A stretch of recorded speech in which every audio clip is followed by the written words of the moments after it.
Perkenalkan, nama saya Muhammad Subhan selaku moderator pada materi kali ini. Nah, teman-teman, siapkan kertas dan pulpennya ya untuk menyimak materi yang akan disampaikan oleh pemateri kali ini. Nah, tahu nggak nih pematerinya pada kali ini? Oke, langsung saja saya bacakan profil pemateri pada kali ini. Bapak Ismatullah SPDI, biasa dipanggil Bapak Ismet, tinggal di Sawangan, Depok, tempat tanggal lahir di Banten 8 Februari 1983. Pendidikan terakhir S1 Pendidikan Agama Islam. Pekerjaan guru atau pendidik dan kepala sekolah di MTS Fathul Khair. Assalamualaikum warahmatullahi wabarakatuh. Bismillah walhamdulillah wassalatu wassalamu ala rasulillah Sayyidina wa maulana Muhammadin ibni Abdillah. La hawla wa la quwwata illa billah. Rabbi shrah li sadri wa yassir li amri wahlul 'uqdatam min lisani yafqahu qawli, amma ba'du. Para dewan guru yang saya muliakan, para wali kelas yang mohon maaf tidak saya sebutkan satu persatu, serta seluruh staf Madrasah Tsanawiyah Fathul Khair yang saya banggakan, bil khusus anak-anakku, siswa-siswi Madrasah Tsanawiyah Fathul Khair. Mudah-mudahan kita semua selalu ada dalam lindungan dan berkah dari Allah Subhanahu wa Ta'ala. Bersyukur, alhamdulillah, kembali pada kesempatan yang berbahagia ini kita bisa bermuajahah melalui daring. Mudah-mudahan pertemuan kita ini selalu mendapatkan ridho dari Allah Subhanahu wa Ta'ala. Baik para siswa-siswi yang Ustadz banggakan, yang Bapak cintai, pada kesempatan yang berbahagia ini Bapak akan menyampaikan terkait tentang profil atau identitas sekolah yang kita cintai, yakni Madrasah Tsanawiyah Fathul Khair. Perlu kalian ketahui bahwasanya Madrasah Tsanawiyah Fathul Khair ini awal menerima santri atau siswa-siswi MTS, yakni dibuka pada tahun 2016. Adapun izin operasional legalitas MTS Fathul Khair itu kita mendapatkan izin di tahun 2017. Jadi MTS Fathul Khair ini bisa dikatakan baru 4 tahun berdiri, sehingganya sudah pasti masih banyak memiliki kekurangan, tapi insya Allah kekurangan-kekurangan itu semakin hari akan senantiasa semakin mengikis, lama-lama akan menjadi hilang, sehingganya sekolah kita menjadi lebih sempurna, sehingganya kita bisa menuntut ilmu dengan sesempurna mungkin. Untuk selanjutnya perlu diketahui, di MTS Fathul Khair ada kepengurusan dengan jabatan-jabatan tertentu. Saya sampaikan, yang pertama, kepala sekolah diamanatkan kepada Ustadz, kepada Bapak yakni Ismatullah. Kemudian untuk wakil kepala sekolah merangkap sebagai kurikulum, yakni diserahkan kepada Bu Asih Kunanti SPDI. Kemudian bendahara sekaligus merangkap sebagai operator, yakni diamanatkan kepada Bapak Farhan Nurkholis AMD. Dan kesiswaan diamanatkan kepada Bapak Abdul Syukur. Untuk selanjutnya, untuk mempermudah interaksi kita di dalam melaksanakan pembelajaran, maka dari setiap kelas yang ada memiliki wali kelas. Yang pertama, wali kelas untuk kelas 7, yakni dipegang oleh Ibu Asih Kunanti SPDI.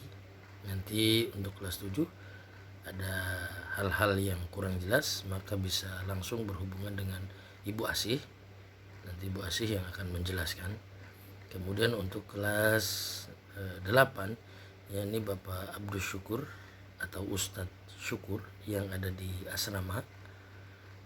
Adapun untuk kelas 9, yakni diamanatkan kepada Ibu Anissa Nurul Hasanah, sarjana ekonomi dan sarjana hukum. Inilah para wali kelas yang ada di Madrasah Sanawiyah Fathul Khair, yang memang madrasah kita baru memiliki 3 rombel atau baru satu kelas. Tapi insya Allah justru dengan siswa yang belum banyak, insya Allah akan lebih sempurna di dalam memberikan pembelajaran kepada kita semua. Kemudian untuk selanjutnya, sebagaimana di sekolah-sekolah lain, MTS Fathul Khair pun memiliki tata tertib yang harus diikuti oleh semua keluarga besar Madrasah Sanawiyah Fathul Khair, baik dari Dewan Guru ataupun dari para siswa dan siswinya. Yang pertama, karena MTS Fathul Khair ini berada di dalam naungan yayasan yang notabene-nya bergerak di pesantren, maka mau tidak mau, terima atau tidak terima, harus mengikuti aturan sebagaimana aturan di pesantren. Pastinya dalam hal berbicara, dalam hal belajar dan lain sebagainya, ini disesuaikan dengan kegiatan yang ada di pesantren. Yang kedua, sebelum memulai pembelajaran, siswa-siswi 15 menit nanti kalau sudah diperbolehkan untuk bertatap muka belajarnya, 15 menit sebelum pembelajaran harus sudah ada di sekolah. Kenapa? Untuk mengecek siapa yang belum hadir, kemudian mengecek daripada atribut-atribut yang harus digunakan ketika KBM. Jadi tidak ada lagi ada yang bukunya ketinggalan dan lain sebagainya, maka 15 menit sebelum pembelajaran harus sudah ada di sekolah. Setelah itu anak jam 7 sebelum melaksanakan KBM, kalian akan melaksanakan sholat sunnah duha terlebih dahulu secara berjamaah. Di situ nanti kalian bisa praktek sekalian. Ada kakak-kakak kelas kalian yang akan menjadi imam, yang akan membaca doa dan lain sebagainya, dan ini sifatnya bergiliran, dilaksanakan setiap hari. Karena kita belum bisa bertatap muka, maka kegiatan sholat sunnah duha ini dilaksanakan di rumah masing-masing dengan pantauan orang tua. Selanjutnya setelah itu kalian melaksanakan kegiatan belajar mengajar sampai dengan jam 9.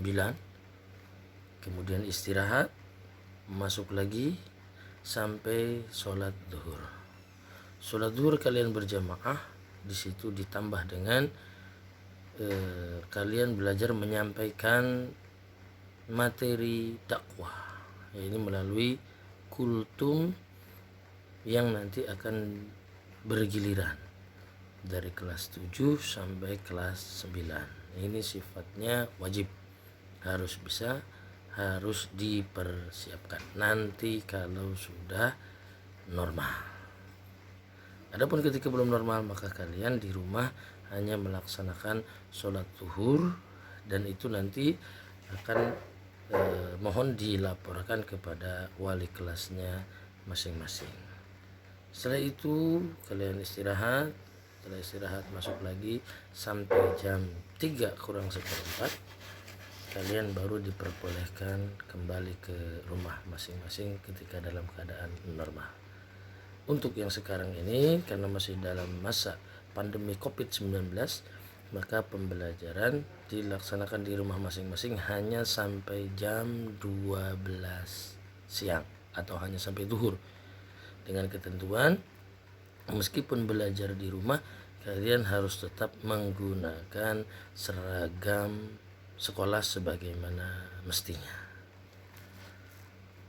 Yang terakhir sampaikan, nanti kalian akan mendapatkan tugas di setiap minggu, yakni untuk nginap di pesantren malam Sabtu dan malam Minggu, karena malam Sabtu ada kegiatan ekstrakurikuler, yakni belajar membaca Al-Quran dengan menggunakan nada-nada, kemudian belajar membaca rawi atau maulid, entah itu simtud duror, barzanji dan lain sebagainya.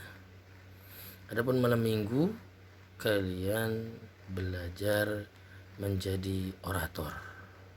Jadi malam Sabtu dan Minggu, setiap minggunya nanti ketika sudah normal kalian diminta untuk tinggal di pesantren selama 2 hari. Supaya apa? Supaya kalian juga bisa merasakan minimal pernah bangun sholat tahajud bersama, kemudian sholat 5 waktu berjamaah terus, mendapatkan belajaran qori, belajar membaca rawi, dan belajar menyampaikan dakwah atau muhadharah. Ini kegiatan-kegiatan yang harus kalian ikuti ketika kalian sudah menjadi atau ketika kalian sudah diterima di Madrasah Tsanawiyah Fathul Khair. Bapak berharap kalian semua bisa mengikuti semua kegiatan itu, karena itu semua untuk kalian, untuk kesuksesan kalian di masa yang akan datang. Sama-sama kita laksanakan dengan penuh keikhlasan, sekali lagi dengan harapan mudah-mudahan ilmu yang kita pelajari ini akan menjadi sebab kesuksesan kita di masa yang akan datang. Yang terakhir, Ustaz mohon kepada kalian semua jangan sampai meninggalkan sholat meskipun di rumah masing-masing. Anggaplah kalian berada di pesantren. Ini saja terkait dengan profil sekolah serta kegiatan-kegiatan dan tata tertib yang ada di sekolah atau Madrasah Fathul Khair. Kurang lebihnya mohon maaf. Wallahul muwaffiq ila aqwamit thoriq. Assalamualaikum warahmatullahi wabarakatuh. Demikian pemateri pada hari ini. Ingat ya teman-teman, pesan terakhir Ustadz Ismatullah, walaupun belajar di rumah, sholat berjamaah di rumah jangan ditinggalkan. Mudah-mudahan bermanfaat untuk semua yang nonton channel ini. Terima kasih. Assalamualaikum warahmatullahi wabarakatuh.